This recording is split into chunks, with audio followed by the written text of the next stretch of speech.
Hello friends, welcome to my YouTube channel Manu idea and जुगाड़।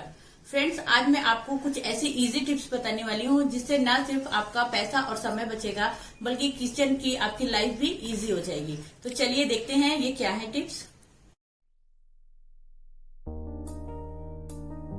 अंडा उबालने के लिए आप इस तरीके की खुली गंजी के बजाय आप इस तरीके के कुकर में उबालिए। ये देखिए, इसमें पानी और अंडे को डाल दीजिए और इसे गैस पे रख दीजिए। सीटी आने के पहले ही इसे बंद कर दीजिएगा। देखिए, आपके अंडे अच्छे से पक के तैयार हो जाएंगे। फ्रेंड्स, कुकर को सीटी आने के पहले ही बंद कर देना है गैस को, और जब ये पूरी तरह ठंडा हो जाए तब हम इसका ढक्कन खोलेंगे। देखिए, हमारे अंडे कितने जल्दी कितने अच्छे से उबल गए हैं। इससे न सिर्फ आपका समय बचता है बल्कि आपके गैस भी बचते हैं। जिस समय नींबू सस्ता होता है उस समय आप नींबू ले करके और नींबू का रस स्टोर करके रख लीजिए। आप इसमें थोड़ा सा नमक डाल करके इसको फ्रिज में रखेंगे तो ये कई महीनों तक ऐसे स्टोर रहता है। आप इसका उस समय यूज कर सकते हैं जब नींबू महंगा हो जाता है। मैंने ऐसे नींबू का रस निकाल लिया है। इसे हम ऐसे छन्नी से छान लेंगे और एक कांच की बोतल में करके फ्रिज में हम स्टोर कर देंगे। इसमें थोड़ा सा हम नमक डालेंगे जिससे ये कभी खराब नहीं होता है और काफी समय तक टिका रहता है।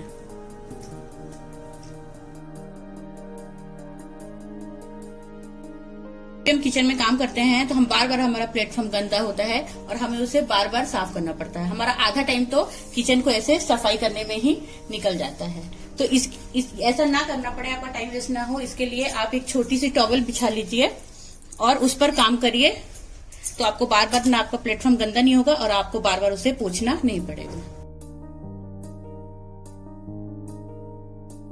फ्रेंड्स, गर्मी में अक्सर हमारे यहाँ पे चींटियां हो जाती हैं। ये शक्कर, चावल, आटे सभी में भर जाती हैं। तो इन चींटियों को भगाने के लिए आप ऐसे शक्कर में ऐसे कुछ लौंग के डाल दीजिए, कुछ लौंग की ये डाल दीजिए, तो फिर चींटियां नहीं आएंगी और भग जाएंगी। और फिर भी चींटियां होती हैं तो आप कपूर की कुछ गोलियों को इधर उधर शेल्फ में रख दीजिए, तो उनकी खुशबू से चींटियां नहीं आएंगी। फ्रेंड्स, अचानक से बच्चे बोल देते हैं शरबत पीना है या फिर हमें केक बनाना पड़ जाता है, तो उसमें फिर शक्कर घोलने में बहुत टाइम लगता है। मैं इस तरीके से शक्कर पीस के रख लेती हूँ, आप भी इसे रख लीजिए। तो इससे जब भी बच्चे शरबत पीने को बोले या हमारे अचानक मेहमान आ जाए तो तुरंत ही हम इससे शरबत बना सकते हैं। हमारा शक्कर घोलने में टाइम नहीं लगेगा बिल्कुल भी, और टाइम बचेगा। और केक बनाने में भी हमें सोचना नहीं पड़ेगा कि अभी हमें शक्कर पीसना है। तो आप इस तरीके से शक्कर पीस कर एक डब्बे में स्टोर करके रख सकते हैं। फ्रेंड्स, हम जब भी सूजी और ये राशन लेके आते हैं तो सूजी में अक्सर कीड़े पड़ जाते हैं, बहुत समय तक वो टिक नहीं पाते हैं। तो आप जब भी सूजी लाइए तो उसे हल्का सा सेक लीजिए और उसके बाद जब वो ठंडी हो जाए तो आप एयर टाइट डब्बे में भर के उसको रख दीजिए। इससे आपकी सूजी कभी खराब नहीं होगी, उसमें कीड़े नहीं पड़ेंगे। और यदि आप सूजी को नहीं भूनना चाहते हैं तो आप उसे फ्रिज में रखिए, वो कभी खराब नहीं होगी।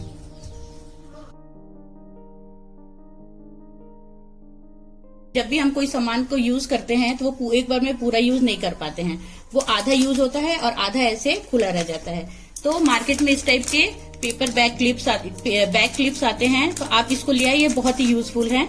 आप इजिली किसी भी अपने पॉलिथीन को ऐसे दबा के इसको लगा दीजिए, तो देखिए ये एयर टाइट हो जाएगा। इससे आपका सामान गिरेगा नहीं और आप आसानी से इसको स्टोर कर सकते हैं। और यदि आप ऐसी क्लिप का यूज नहीं करना चाहते हैं तो आप ऐसे रबड़ लगा करके भी अपने बैग को पैक कर सकते हैं। और यदि रबड़ भी नहीं लगाना है तो आप गैस ऑन करके एयर सील कर सकते हैं। इसको गैस जलाइए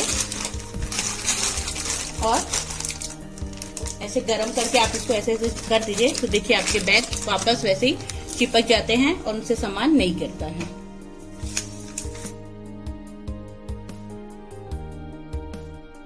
फ्रेंड्स, जब भी हम लौकी बनाते हैं तो पूरी लौकी यूज में नहीं आती है, आधी लौकी बच जाती है। इसके बाद ये रखे रखे ऐसे यहाँ से काली होने लगती है। इसके लिए आप इसमें एक ऐसे सिल्वर फॉइल का पेपर लगा के इसको ऐसे सील बंद कर दीजिए। चाहे तो आप इसमें एक रबड़ लगा दीजिए, तो ये सिल्वर फॉइल निकलेगा नहीं और इसे आप आसानी से फ्रिज में रख दीजिए, ये कभी भी खराब नहीं होगी। फ्रेंड, जब भी हम किचन में खाना बनाने आते हैं आधा टाइम तो हमारा लहसुन प्याज ही छीलने में निकल जाता है। तो आपको जब भी टाइम मिले आप पहले से ही ऐसे लहसुन को छील कर और इसे हल्का सा सुखा लें और उसके बाद इसको पीस के इसका पेस्ट बना के फ्रिज में रख दीजिए। ये बहुत लंबे टाइम तक चल जाती है। आपको जितना यूज में आता है डेली उतना आप फ्रिज में रखिए और बाकी को फ्रीजर में स्टोर करके रख दीजिए। लहसुन को छीलने से पहले आप इस तरीके से इसे पानी में भिगा दीजिए तो ये आसानी से छिलके से निकल भी आती है और हवा में छिलके इसके उड़ते भी नहीं है। इसी तरीके का आप अदरक का भी पेस्ट बना करके रख सकते हैं। हम प्याज में भी ऐसा कर सकते हैं। प्याज को छीलने के पहले आप उसे पानी में भिगा लीजिए तो प्याज के छिलके आसानी से निकल जाते हैं और आपको ज्यादा टाइम भी नहीं लगता है। और यदि बहुत अधिक संख्या में आपको प्याज छीलना हो तो आप आराम से फैन के नीचे बैठ करके प्याज को छील सकते हैं। आपको गर्मी भी नहीं लगेगी और आपके प्याज के छिलके उड़ेंगे भी नहीं। चलिए अब चलते हैं अपनी नेक्स्ट टिप्स की ओर। फ्रेंड, हम जब किराना लेके आते हैं तो मूंगफली कई बार उसमें खराब भी होने लग जाती है, बहुत लंबे टाइम तक वो टिक नहीं पाती है। तो आप जब भी मूंगफली लाइए उसे हल्का सा भून करके रखिए, चाहे तो आप उसका छिलका निकाल के भी रख सकते हैं। मैं मूंगफली लाती हूँ तो आधी मूंगफली को भून के रख देती हूँ और आधी को ऐसे पीस लेती हूँ। इस तरीके से ये पीसी हुई रहती है तो किसी भी समय मुझे साबूदाने की खिचड़ी बनानी है या मूंगफली की बर्फी बनानी है तो मैं इजिली इसको यूज कर लेती हूँ। उस समय मुझे इसे भूनना और छिलके साफ करने का टाइम वेस्ट नहीं करना पड़ता है। तो आप भी ऐसा कर सकते हैं तो इससे आपका बहुत समय बच जाएगा। फ्रेंड्स, अगर आपको मेरे आइडियाज और टिप्स पसंद आए हैं तो प्लीज मेरे चैनल को लाइक कीजिएगा, कमेंट करके बताइएगा ये कैसे हैं और चैनल को सब्सक्राइब करना ना भूलिएगा।